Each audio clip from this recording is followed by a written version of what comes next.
Hola amigos, ¿qué tal? Bienvenidos a una edición más de la Biblia bajo los lentes.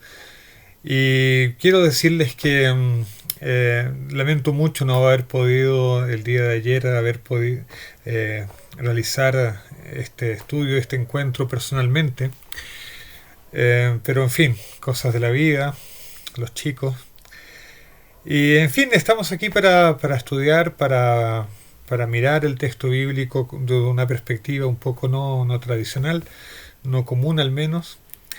Y en fin, les cuento que quiero compartir con ustedes esta tarde. Quiero volver a pensar sobre el texto en que Abraham es probado y Dios le pide sacrificar a su hijo, al hijo de la promesa, Isaac. Es es un pasaje complicado, difícil, que tiene muchos bemoles y muchos misterios. Algunas de las cosas ya las analizamos en un video anterior, el que subí la semana pasada. Y en esa oportunidad dimos algunos vislumbres de los conflictos internos que tenía el el propio Abraham y también de lo que Isaac quería demostrar. Abraham tenía que resolver conflictos internos e Isaac también quería demostrar su fidelidad a Dios. Pero hoy día quiero tomar el texto desde un punto de vista un poco distinto, quizás incluso un poco más político.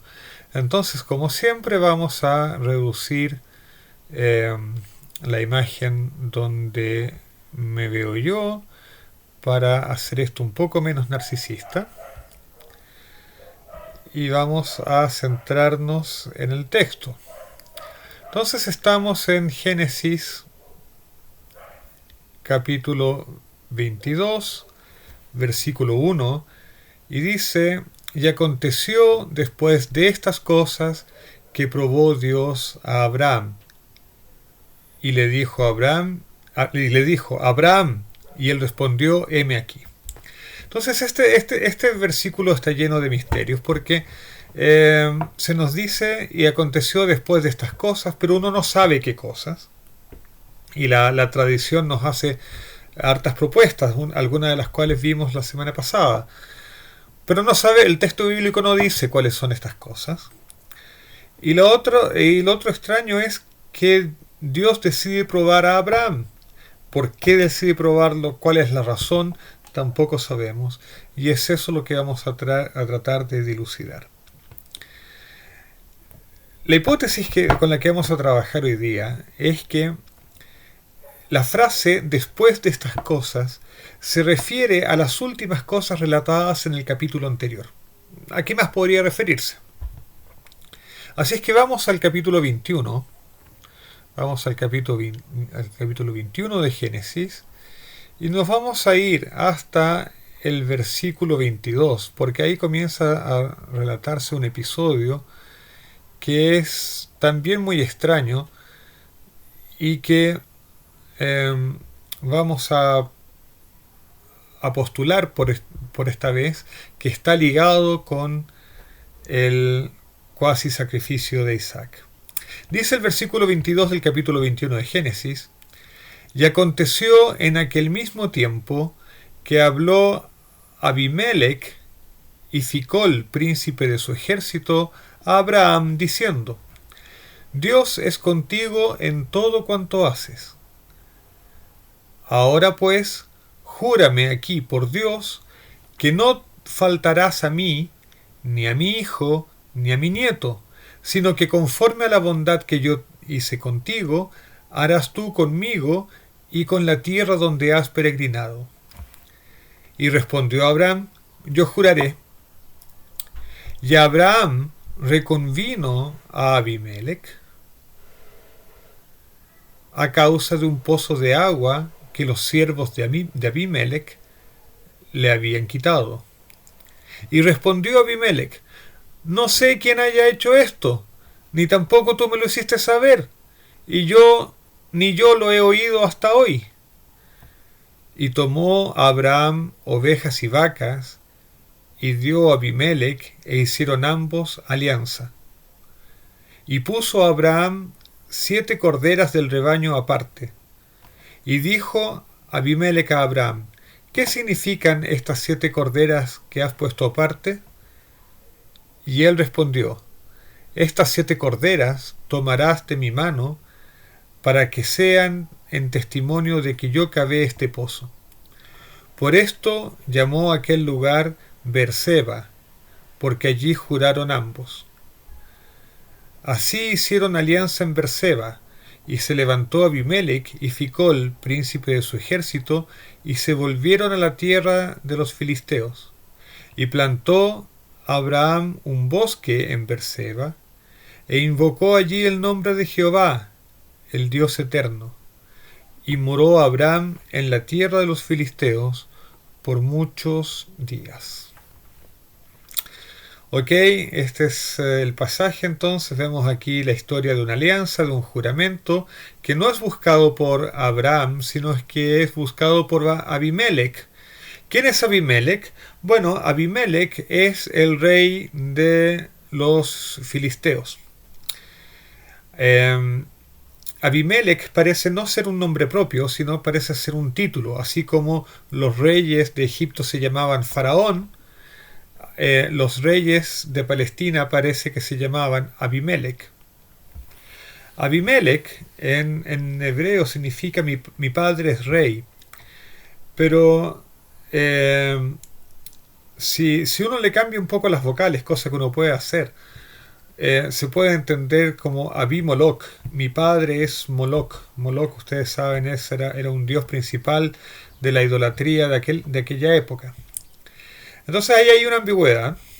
Puede que referirse a simplemente la línea dinástica, yo soy el hijo del rey anterior, o puede haber ahí un trasfondo religioso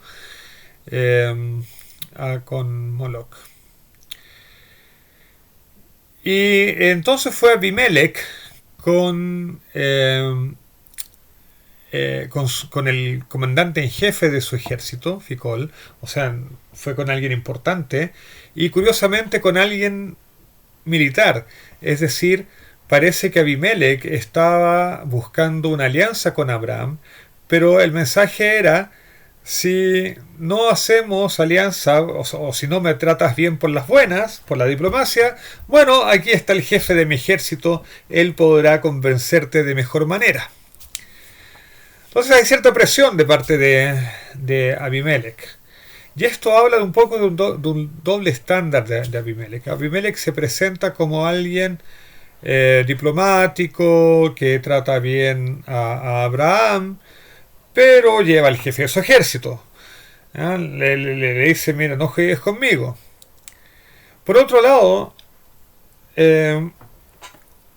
queda claro en el texto que la intención de Abimelech de hacer paz con Abraham es porque Abimelech tiene miedo. Y no tiene miedo de Abraham, sino que tiene miedo de Dios. Y no es que tenga el temor reverente ni respetuoso de Dios. Él tiene miedo que Dios haga a Abraham tan poderoso que Abraham arrase con todos los pueblos, incluyendo con los filisteos. Entonces Abimelech va y propone un tratado de paz.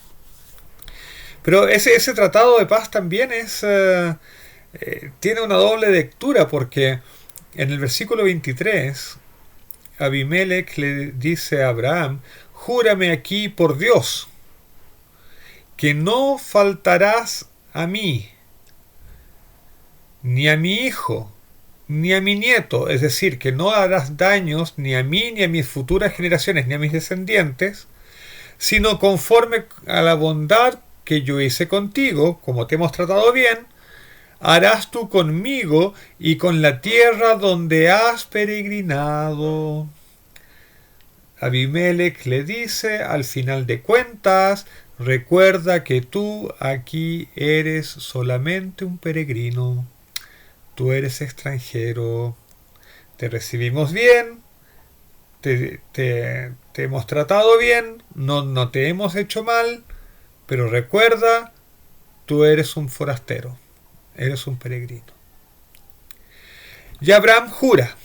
De hecho, esta versión que estoy leyendo, que es la Reina Valera Gómez, tiene una interpretación muy interesante. Dice el versículo 24, y respondió Abraham, yo juraré. Y aquí déjenme hacer un paréntesis y tratar de la gramática hebrea. El hebreo dice Vayomer. Vayomer uno lo puede entender como y juraré, o perdón. Vayomer se puede entender como y dirá Abraham, o como y dijo Abraham. Uno lo puede leer tanto en pasado como en futuro. Pero el verbo que está al final, que es el verbo que indica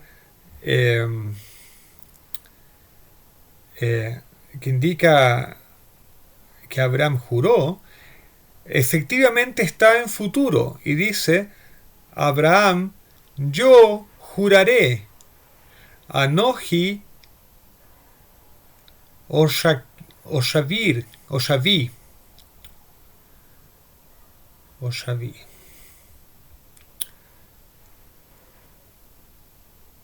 Yo juraré, está en futuro. Y uno se pregunta por qué está en futuro. Una posible interpretación es que el juramento que hace no solamente vale para él, sino para el resto de su descendencia. Ahora bien, vamos a hacer que valga para algo grabar un video. Déjeme mostrarles el mapa de la región en la época de Abraham. Este es un mapa que está en internet, está en el sitio www.bibliatodo.com, y aquí está la región de Berseba, donde vivía Abraham. Y aquí está la Filistea. Nótense que aquí está Gaza. La Filistea corresponde a la franja de Gaza, más o menos. De hecho, en hebreo, filisteo se dice Pilishtim. Filisteos es Pilishtim, que suena, ustedes ya entendieron, a palestino. Sí, tienen la Filistea, Pilishtim son la misma palabra. Palestino y filisteo tienen la misma raíz. Abimelech era el rey de los Pilishtim, de Filistea, y tenía su capital aquí en esta región de Gerar. Abraham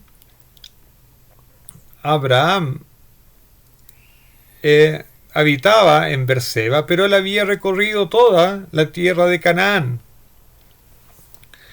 Dios le promete a Abraham la tierra de Canaán. Luego, más adelante, tanto a Jacob como a Moisés, Dios les va a prometer la tierra que va desde el mar Salado, el mar Muerto, hasta el mar del oeste, hasta el mar Mediterráneo. Y no hace excepción de Filistea. Pero Abraham hace un pacto con Abimelech, y al parecer Abraham, y me estoy metiendo en terreno difícil, en pantanos, parece que Abraham creía en la solución de dos estados. Creía en respetar Filistea y él quedarse en Berseba. Al parecer, Abraham también peregrinó. De hecho, él entró a la tierra de Filistea, de los Pilishtim. Pero hace un tratado con Abimelech. Y ese tratado, Abraham y Abimelech lo entienden que no solamente entre ellos, sino que compromete a las futuras generaciones. Tanto es que Abraham dice, juraré. juraré. Volvamos al texto. El texto es enfático en esta alianza, en este pacto. De hecho, lo nombra varias veces.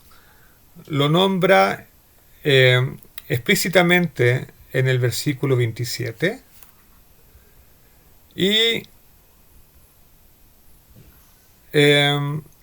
lo nombra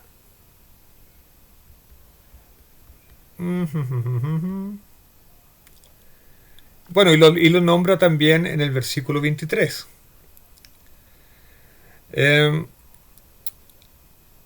Así es que hay un cierto énfasis en este juramento, en esta alianza. De hecho, la alianza se repite en el versículo 32, así que tenemos tres menciones, en el versículo 23, en el versículo 27 y en el versículo 32. Y además toda esta historia es para explicar el nombre del lugar, el nombre de el pozo de Beersheba. Beersheba significa pozo del juramento. Así es que este juramento está inmortalizado en el nombre del propio lugar. Por otro lado, es significativo que Abraham le haya puesto nombre al pozo. Eso quiere decir que Abraham se sentía en el derecho de nombrar lugares en la tierra que se le había prometido, aunque legalmente la tierra todavía no fuera de él. Así es que tenemos una complicación. Y ahora uno puede entender cuál es el conflicto que lleva a que Dios pruebe a Abraham.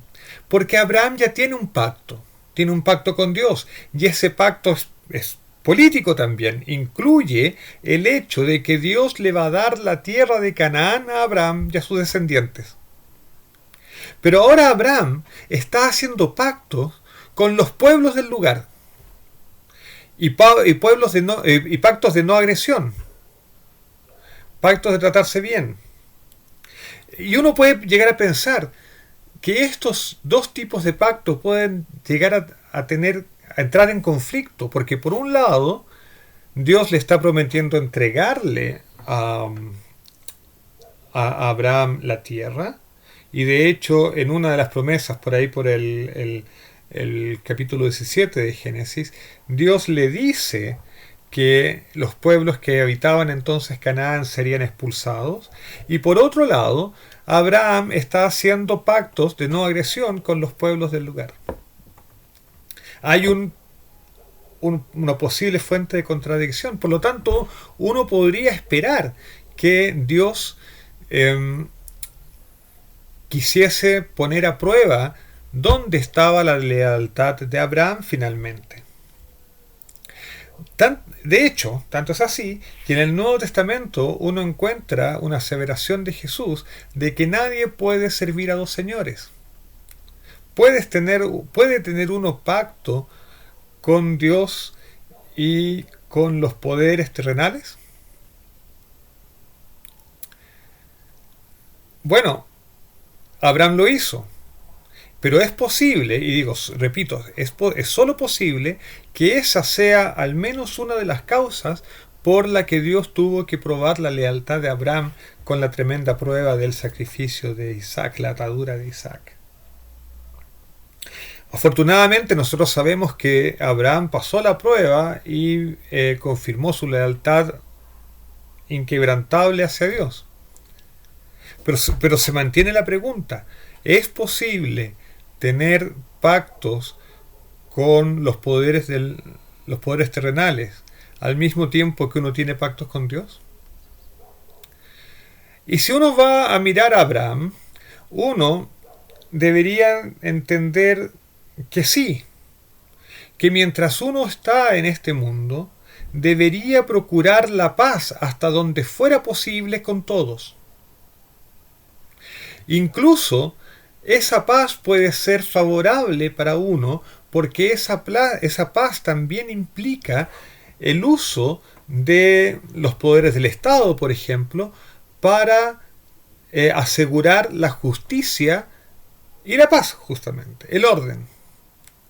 De hecho, no es trivial que justamente en la mención de este pacto que justamente en la mención de este pacto eh, se, se desarrolla una trama paralela que es la disputa de Abraham y desde siervos de Abimelech por la propiedad de los pozos de agua. Entre paréntesis, aquí hay otra razón para pensar que Abimelech no era muy sincero en sus procederes, porque cuando Abraham le reclama sobre los pozos que siervos de Abimelech le han quitado, Abimelech dice, pero ¿qué pozos? ¿De qué me estaba hablando? Yo nunca he sabido de nada, primera vez que lo oigo. Y suena a excusas. Abimelech es el rey, ciertamente debe saber lo que está pasando con algo tan importante como es el agua. Ciertamente debe saber lo que está pasando, pero se hace el tonto. Cierre paréntesis. Pero aún así, Abraham entra en pacto con Abimelech y usa ese pacto, usa ese sentido de paz para buscar justicia incluso para sí mismo. Porque el orden y la paz y la justicia son importantes. Así es que podríamos pensar que la respuesta es positiva. Sí es posible entrar en pactos y en acuerdos con los poderes de este mundo, siempre y cuando tengamos claro que nuestra fidelidad última es al Dios de los cielos. De hecho, es esta la posición que en el Nuevo Testamento van a tomar tanto Jesús como Pablo. Jesús, que cuando es tentado con la moneda y le preguntan si es lícito entregar impuestos a Roma, él no solo dice que es debido entregarle al César lo que le pertenece, la moneda, y por lo tanto pagar tributo al César, y lo reconoce, como también dice que es debido darle a Dios lo que es de Dios. Es posible mantener la lealtad a Dios por sobre todas las cosas y al mismo tiempo actuar como buenos ciudadanos frente a los poderes de este mundo. Pablo de Tarso también va a tomar la misma posición. De hecho, él, frente al Imperio Romano, que incluso lo perseguía, o por lo menos que lo encarcelaba, él va a sostener que es necesario respetar a las autoridades, incluyendo al emperador. ¿Por qué?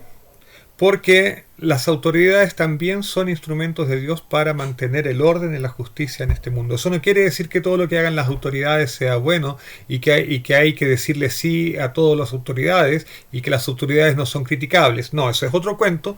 Lo que estoy diciendo es que es posible mantener la lealtad a Dios y al mismo tiempo tener pactos y tener lazos de ciudadanía con los poderes terrenales.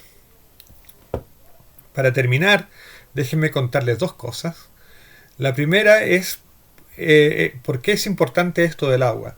Bueno, evidentemente el agua es importante en el relato de Abraham porque el agua es necesaria para la vida.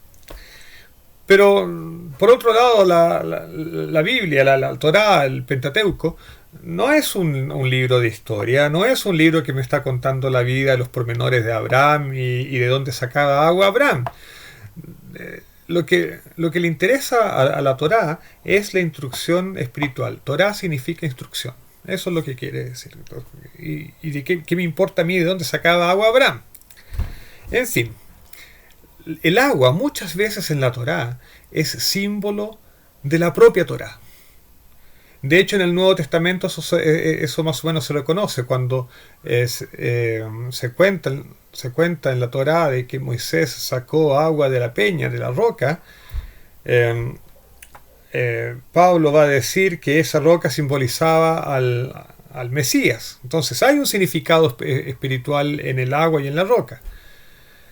Pues bien, en la Torá muchas veces la Torá es un símbolo, en la Torá el agua es un símbolo de la misma Torá, de la ley de Dios. Y por lo tanto, cuando Abraham abría pozos y sacaba agua, Es una forma de decir también, en una interpretación un poco más mística, que Abraham estaba trayendo la Torá y la presencia de Dios a este mundo. Pero los siervos de Abimelech, que se puede entender incluso como Abimoloch, mi padre es Moloch, el dios pagano, ¿no? Los siervos de este rey pagano impedían o trataban de impedir que Abraham trajese a este mundo los conocimientos de Dios y de la Torá.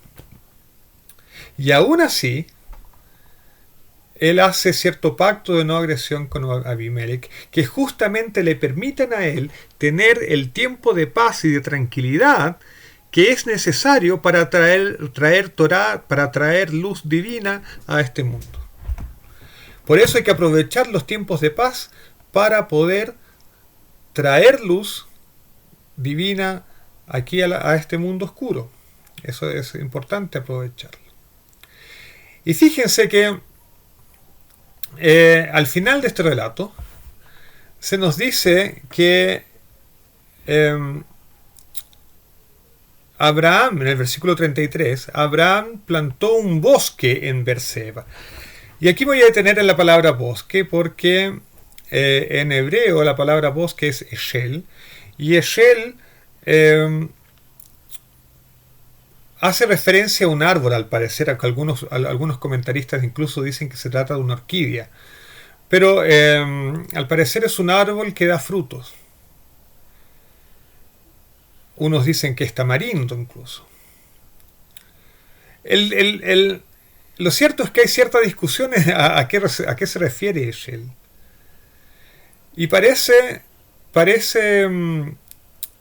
tonto que la Torá nos cuente que Abraham plantó un árbol. Y de hecho debe ser por eso que la traducción aquí dice un bosque, porque parece mucho más importante que haya plantado un bosque que haya plantado un árbol. De hecho, los Targumim son las traducciones de la Torá al arameo, y eran los que se leían en las sinagogas cuando los judíos hablaban arameo y habían dejado de entender cotidianamente el hebreo. En los Targumim se dice que lo que plantó Abraham fue un huerto, y ya les voy a leer un poco acerca de eso. Lo curioso es que hay un comentario más bien místico, cabalístico, que dice que Eshel no es el nombre de un árbol, sino que es una abreviación, es un acróstico que toma las iniciales de tres palabras que en hebreo significan comer, beber y alojamiento. Es decir, según esta interpretación, lo que hizo Abraham fue plantar un hotel en Berseba.